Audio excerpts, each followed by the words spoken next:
अस्सलाम वालेकुम। प्रोग्राम सियासी ज़ायचा में खुश आमदीद। मैं हूं शफकत अली और हमारे साथ मौजूद हैं एस्ट्रोलॉजर मलक महबूब साहब।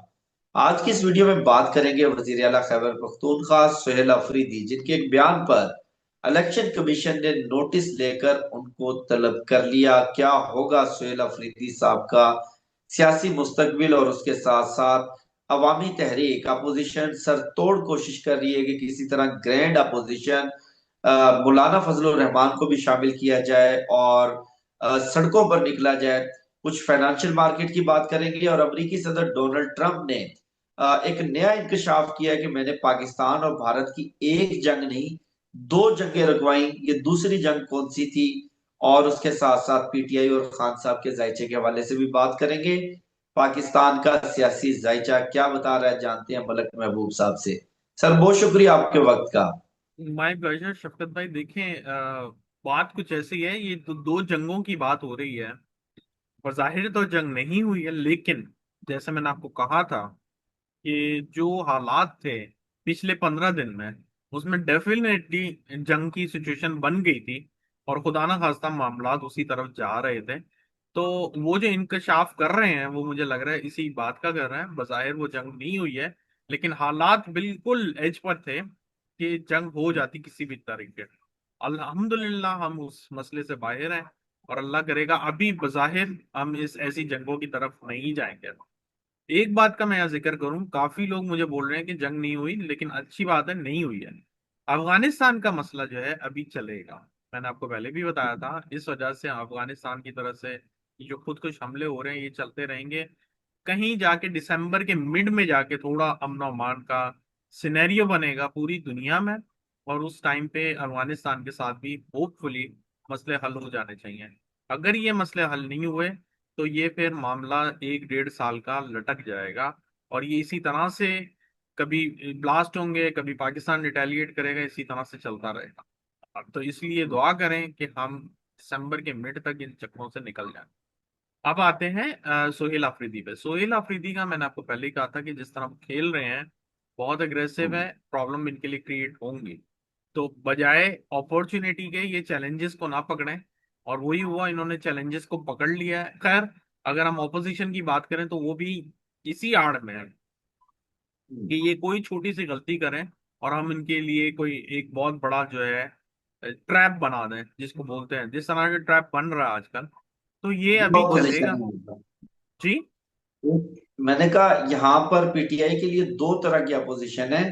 एक अपोजिशन सियासी जमातें हैं, दूसरी अपोजिशन आपको मालूम है, हमारे व्यूअर्स को भी मालूम है। जी, तो जितनी भी है सारी ओपोजिशन के खिलाफ जो है वो उन्होंने ट्रैप बनाया हुआ है सोहेल अफरीदी के लिए। तो मेरे ख्याल से उनको केयरफुल रहना चाहिए इस महीने के आखिर तक। मैंने बार बार इस बार का डिस्कस किया। और जहां तक ग्रैंड ओपोजिशन का सवाल रहा, वो तो बनेगी सर, इसमें कोई शक नहीं है, लेकिन थोड़ा सा टाइम लगेगा। मैं कह रहा हूँ जनवरी फरवरी। उसके बाद जो है आपको लोग सड़कों पे आते हुए नजर आएंगे। इस महीने के 15 दिनों में भी मुझे कोई तहरीक चलती हुई दिख रही है। मोस्ट प्रोबेबली ये छोटी मोटी होगी, लेकिन होगी जरूर। अच्छा, आपने प्रिडिक्शन दी थी कि वुकला भी सड़कों पर नजर आएंगे। आज यानी गुजरा हुआ कल लाहौर में एक बहुत बड़ा एहतजाज हुआ वुकला का, और उसमें सैकड़ों की तादाद में वकील मौजूद थे। वकील तो चंद दर्जन में निकल आए तो पूरे शहर को वो आगे लगा लेते हैं। सैकड़ों बहुत बड़ा नंबर है। और उन्होंने ऐलान किया कि हर जुमेरात को निकलेंगे, और उसके बाद लाहौर से इस्लामाबाद की कॉल भी बहुत जल्द देंगे। दूसरी तरफ पीटीआई भी तैयारियां कर रही है, और कल जो पीटीआई की पार्लियामेंट्री पार्टी का इजलास हुआ, उसमें भी ये फैसला किया गया कि चार पांच ऑप्शंस हैं, उनके ऊपर मुशावरत करके जल्द अनाउंस करेंगे। तो कब तक ये नजर आ रहा है? सर, मोस्ट प्रोबेबली ये चीजें जो हैं इनको अगर वाकई करनी है तो 28 नवंबर के बाद करें। उससे पहले कोई भी फैसला इनके लिए मसला बनाएगा। इसलिए बेहतर ये है कि वो उससे उसके बाद करेंगे तो ज्यादा अच्छा रहेगा। उससे पहले मिस्टेक्स और यूं समझें कि ज्यादा से ज्यादा प्रॉब्लम ही इनके लिए बनेगी, और कुछ भी नहीं होगा।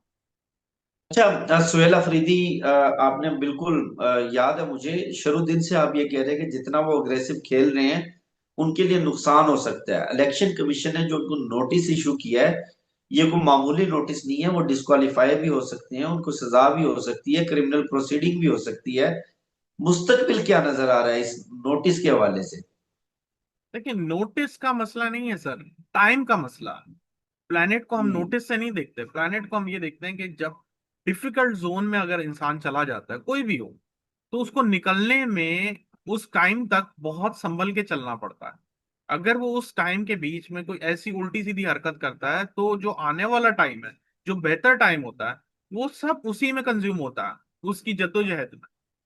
तो इससे बेहतर ये नहीं है कि जब बेहतर टाइम आ जाए तब ऐसी छलांगे मारी जाए, कि जिसमें बिल्कुल। बंदा इस पार से उस पार भी पहुंचे ना।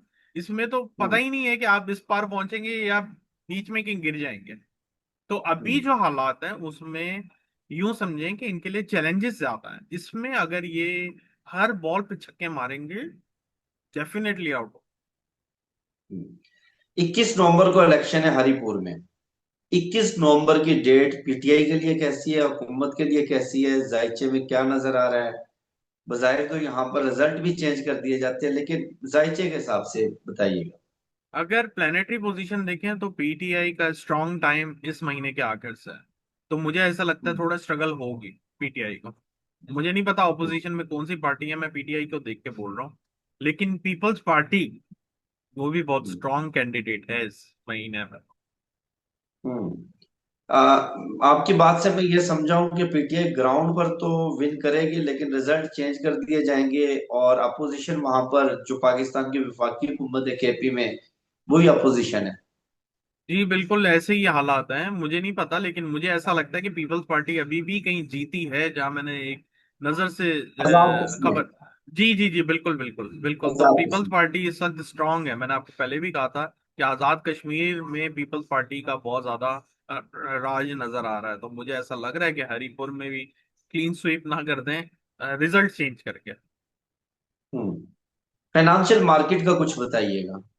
देखिए, मैंने आपको लास्ट वीडियो में भी बताया था कि गोल्ड जो है पिछले 2 दिनों में अप ट्रेंड में था, और वो अप ट्रेंड में था। जो अब ये जो 2 दिन है, थर्सडे, आज हम थर्सडे में बात कर रहे हैं, थर्सडे फ्राइडे, जिसमें मून स्कॉर्पियो से ट्रांजिट कर रहा है।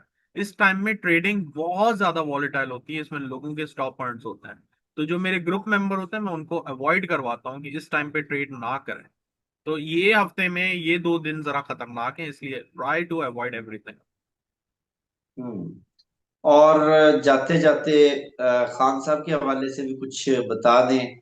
कोई अच्छी खबर, नवंबर चल रहा है, नवंबर खत्म होने वाला है, फिर दिसंबर, फिर नया साल शुरू हो जाएगा। सर, खान साहब के लिए बहुत सारी खबरें हैं, लाइन अप हुई हुई है, देखें तो सही आप जरा। आगे आगे होता गया, 28 नवंबर का वेट करें बस। बहुत अच्छा। कुछ लाइन अप है, अच्छा लाइन अप है। जी बिल्कुल। 28 नवंबर के बाद से चीजें देखें आप बदलती कैसे हैं। 28 नवंबर के बाद आपके साथ एक तफसीली वीडियो करेंगे। खान साहब का बिल्कुल। जायचा नए सिरे से बनाएंगे, पाकिस्तान का जायचा, और दोबारा से रिव्यू करके जो पिछली हमारी प्रिडिक्शंस में कमी कुताही रह गई है, वो बेहतर करने की कोशिश करेंगे इंशाल्लाह। उम्मीद करते हैं वीडियो आपको पसंद आई होगी, और उम्मीद करते हैं कि 28 नवंबर के बाद चीजें पीटीआई के लिए, खान साहब के लिए बहुत बेहतर होंगी। वीडियो के हवाले से फीडबैक जरूर दीजिएगा, अपना बहुत ख्याल रखिएगा। मुझे, शफकत अली को और मलक महबूब साहब को दीजिए इजाजत। इंशाल्लाह आपसे होगी फिर नेक्स्ट वीडियो में मुलाकात। अल्लाह हाफिज।